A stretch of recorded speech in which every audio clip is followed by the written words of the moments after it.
किड्डोक्रेसी के प्लेटफॉर्म पे आपका एक बार फिर से स्वागत है। नमस्कार, मैं परिमल कुमार और आज बात करेंगे शेविंग्स को लेके, ख़ास तौर पे उन माता पिता को लेके कहानी जो माता पिता बनने वाले हों, किस तरीके से प्लानिंग करें, या जो माता पिता बन गए हों उनकी अपने बच्चों को लेके एजुकेशनल प्लानिंग को लेकर क्या सेविंग्स करनी चाहिए। इसको लेके हमारे साथ फाइनेंशियल एडवाइज़र और नामी गिरामी चेहरे सूर्य भाटिया जी हैं।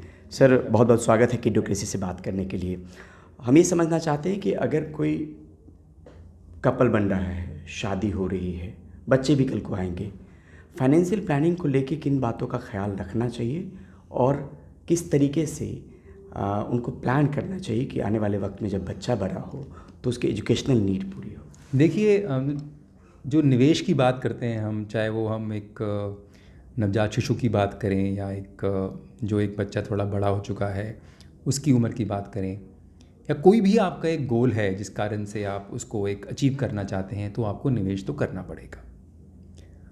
हमेशा हम यही बोलते हैं कि जितनी जल्दी आप अपना निवेश शुरू करेंगे उतना आपको फ़ायदा देकर जाएगा, क्योंकि जितना लंबे अवधि के लिए आप निवेश करते हैं, एक तो आपको कंपाउंडिंग का बेनिफिट मिलता है, जिसमें हम बोलते हैं कि इंटरेस्ट अर्न्स इंटरेस्ट, ब्याज पे ब्याज कमाते हैं आप, चक्रवृद्धि ब्याज। बिल्कुल। और साथ में क्योंकि लंबे समय की अवधि है आपकी, आप थोड़ी सी फ्लेक्सिबिलिटी ला सकते हैं अपने इन्वेस्टमेंट के अंदर कि आपको किस एसेट क्लास के अंदर जाना है। हम एसेट क्लास की बात करें कि आपने अगर बैंक एफडी करनी है या आपने कोई भी सिक्योर्ड एसेट करना है, अगर वो आपका शॉर्ट टर्म है तो आप ज़्यादा रिस्क तो ले ही नहीं पाएंगे, और अगर लंबे समय के लिए आप निवेश कर सकते हैं तो आपकी जो रिस्क टेकिंग एबिलिटी है वो बढ़ जाती है। जैसे अब हम बात करें कि अगर न्यू बॉर्न चाइल्ड आपने एग्जांपल दिया, उसके लिए हम निवेश की बात करें और उसकी आप पढ़ाई के लिए निवेश करना चाहते हैं फॉर एग्जांपल, तो आपके पास 10, 12, 15, 18 साल तो हैं निवेश करने के लिए।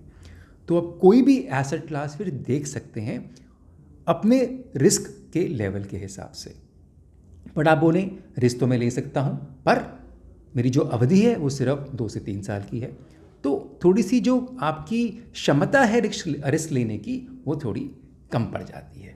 और जितना जल्दी करेंगे उतना आप ज़्यादा ब्याज भी कमाएंगे, उतना ज़्यादा पैसा ग्रो भी करेगा, उतनी आपका जो रिस्क की प्रोबेबिलिटी है वो भी धीरे धीरे कम होनी शुरू हो जाती है। आपसे बहुत सारे लोग मिलते भी होंगे सर, कहाँ पे गलती हो जाती है उनसे? देखिए, जहाँ तक गलती की बात है, सबसे पहले जो निवेशक है या जो पेरेंट है, अगर हम इस एग्जांपल की बात जो कर रहे हैं, वो ये है कि वो कहते हैं छोटी राशि है मेरे पास, इसको क्या करना है निवेश करके, थोड़ा सा समय दीजिए, मैं इसको बढ़ा दूंगा और फिर शुरुआत करते हैं, ज़्यादा कमाने लगेंगे। पर आप ज़्यादा कमाने लगेंगे, बिल्कुल ठीक है, बट आपके खर्चे भी उसी गति से और उससे ज़्यादा गति से बढ़ेंगे। इसलिए आपकी जो राशि आपके पास है, जो सरप्लस हम बोलते हैं निवेश करने का, वो बढ़ेगा ज़रूर, पर इस पीरियड के अंदर जो आपने मिस कर दिया कि छोटी राशि में नहीं कर पाया, हम वहीं पर मात खा जाते हैं। तो हम राशि को, अगर शुरुआत किस राशि से हो सकती है और क्या बीच में उसको बढ़ा भी सकते हैं? बिल्कुल, आप शुरुआत कर सकते हैं 500 रुपये की राशि से भी शुरुआत कर सकते हैं। महीने में 500 रुपये, महीने में 500 भी निवेश करिएगा तो वो भी एक छोटी रकम ज़रूर है, बट इस कारण से कि मैं इसको सेव नहीं करूँगा, बचत नहीं करूँगा, वो तो गलत है। और अगर हम चाहें कि 500 से हमने शुरुआत कर ली, कल को सैलरी मेरी बढ़ जाएगी, आमदनी बढ़ जाएगी, तो क्या उसमें इजाफा किया जा सकता है? 500 की राशि को अगर कहीं पे हम लगा रहे हैं तो क्या उसमें पैसा बढ़ा सकते हैं उसको? आप 500 को अगले महीने 1000 करिए, उससे अगले महीने 2000 करिए, उससे अगले महीने 5000 करिए, कोई लिमिट नहीं है। फ्लेक्सिबिलिटी आपको मिलती है। जो भी निवेश करना चाहते हैं, हर महीने चेंज करना चाहते हैं या कुछ सालाना में चेंज करना चाहते हैं, सारी फ्लेक्सिबिलिटीज़ आपके पास है। आपका पैसा है, आप कब लगाना चाहते हैं, कैसा लगाना चाहते हैं, आपके पास पूरी छूट है।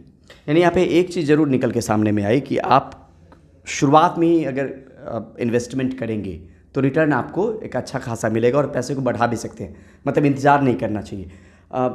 सूर्या सर, ये भी समझना चाहते हैं आपसे कि जो मोस्टली लोग आते हैं जी, वो क्या शुरुआती दौर में मिस कर जाते हैं और किस एज ग्रुप में सोचते हैं कि अब एजुकेशनल नीड के लिए हमें कुछ करने की ज़रूरत है? जो आपकी देखिए, अपना ऑब्जर्वेशन हो। नहीं, आप ठीक कह रहे हैं कि जब शुरुआत में आप निवेश के लिए किसी को बोलते हैं और एक यंग कपल है पर अभी उनकी फैमिली नहीं बड़ी है, तो वो सोचते ज़रूर हैं, पर थोड़ा सा लगता है कि हाँ कर लेंगे, शुरुआत करते हैं, तो थोड़ा सा एक आपकी जो प्लानिंग एस्पेक्ट है, थोड़ी सी हमें कमज़ोर कड़ी वहाँ पर दिखाई देती है एज एन एवरेज।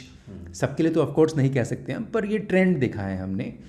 बट हाँ, जैसे ही रिस्पॉन्सिबिलिटी आपके ऊपर आती है, आपकी फैमिली में वृद्धि होती है, तब आपको लगता है नहीं, ये शुरुआत करनी चाहिए, जो कि एक बिल्कुल ठीक आपका सोच है। बट मुझे लगता है कि जितनी जल्दी शुरुआत आप करेंगे और उतना आपके लिए फ़ायदेमंद है, क्योंकि वो आप ही का पैसा है, आप ही उसको खर्च करेंगे। तो जितनी जल्दी उसको आप निवेश कर पाएंगे, वो आपको फ़ायदा देकर जाएगा। मतलब मुझे लग रहा है कि आप शायद ये भी कहना चाह रहे हैं कि जब आपकी शादी होने की बात शुरू हो तो दिमाग में ये ज़रूर रख लीजिए कि कल को ये निवेश करना ही करना है। नहीं, कह तो आप ठीक रहे हैं, पर हमारी जो ह्यूमन साइकी है, जो टेंडेंसी है, वो निवेश की तरफ जाती ज़रूर है। पर उसको अगर आप ऐसे बोलें कि आपको अपनी फैमिली के लिए निवेश करना है जब वो बढ़ेगी, तो वो इतना समझ नहीं आता है। बट हाँ, आप तब भी अगर निवेश शुरू कर दें किसी भी और गोल के लिए, तो भी पैसा तो पैसा है, निवेश करिए, किसी भी काम आ सकता है आपके।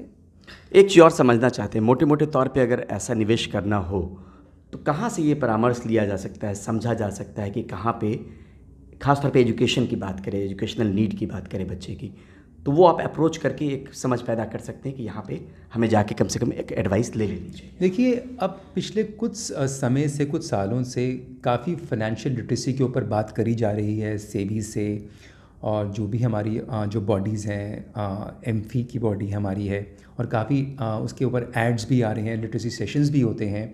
तो ऑनलाइन काफ़ी लिटरेचर अवेलेबल है। आप कोशिश करिए कि थोड़ा सा इसके बारे में पढ़ना शुरू करिए, थोड़ा इंटरेस्ट डेवलप करिए। आपकी फैमिली में कोई निवेश करता है, उससे थोड़ी सी सलाह लीजिए, या आप एक फाइनेंशियल सर्टिफाइड रजिस्टर्ड एडवाइज़र के पास भी जा सकते हैं, उससे सलाह ले सकते हैं। बट थोड़ा समझिएगा इसके बारे में, पढ़िएगा। आपका हार्ड अर्नड मनी है ये, किसी की राय पे, किसी ने बोला मैंने ये निवेश किया है आप भी कर लीजिए, वैसे मत करिएगा। समझिए, आपने मेहनत से कमाया है, मेहनत से निवेश करिए। तो और कोई सुझाव जो दर्शकों को लग रहा है इस एज ग्रुप में आपको देने की ज़रूरत लग रही है फाइनेंशियल कुछ निवेश करने के लिए? हमें लगता है सबसे पहले आपको एक लाइफ में डिसिप्लिन लाना चाहिए, और ये सबके लिए एप्लीकेबल है। सिर्फ एक निवेशक को डिसिप्लिन लाना बहुत ज़रूरी है। गोल्स सबके पास हैं, किसी के पास अपने अपने अपने चाइल्ड का एजुकेशन का है, किसी के मैरिज का है, या कोई भी और गोल हो सकते हैं। निवेश करिए, पैसा आपके साथ रहेगा तो आपको एक कॉन्फिडेंस मिलता है, एक कंफर्ट मिलता है, और आपको एक बैक एंड सपोर्ट मिलता है। तो कोशिश करिए, डिसिप्लिन लाइए लाइफ में, क्योंकि कल अगर आपकी आमदनी बढ़ती है और आपके पास डिसिप्लिन है, तो कोई कार्य नहीं है जो आपका सरप्लस एक्स्ट्रा है उसको आप निवेश नहीं करेंगे। बहुत बहुत शुक्रिया सर एक्यूडोक्रेसी से बात करने के लिए।